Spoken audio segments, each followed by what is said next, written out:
Alright everybody, welcome back to Skyway Classics YouTube channel. We are now going for a ride in our 1970 Chevy Chevelle hardtop. Of course, you know 1970 was the best year for the Chevy Chevelle, leading up to 72 with its last particular brother and sister body style. Of course, the one we have here featuring a Fathom Blue exterior. You see it does have the Super Sport style stripes on it with the actual working cowl induction hood. I know it's not working right this moment, but it does work in the videos. Other than that, you got the Super Sport Magnum wheels on with the white layer of BF Goodrich tires. Beautiful little chrome trim around the wheel wells to give it more of a design. Of course, you see we actually got 2 mirrors on this car instead of 1. Very nice addition there to the Chevy Chevelle. Of course, with this car, you cannot deny it is the best one out there.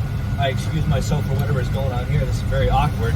But other than that, as you can see, we move on to the inside. It is a 4-speed manual, half the way you had it back in 1970. Of course, with a 3-spoke black steering wheel, tote column to make it look real, not exactly those cheap aftermarket steering columns.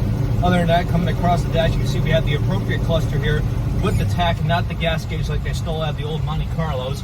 Other than that, you got the fancy little shoulder belts there for your safety and your passengers. Got the twin white vinyl bucket seats. Of course, with that, you got the very stylish door panels. Got aftermarket vintage AC and an aftermarket Bluetooth style 2-knob radio.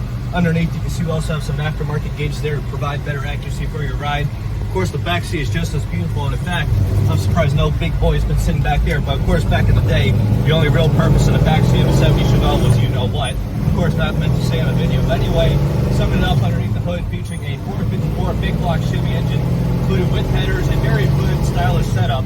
Of course, this car originally came with sniper injection, which does include with the purchase of the vehicle, but for now has the simple fuel pump, so it's just as good. 12-bolt rear end, dual exhaust system coming out the back.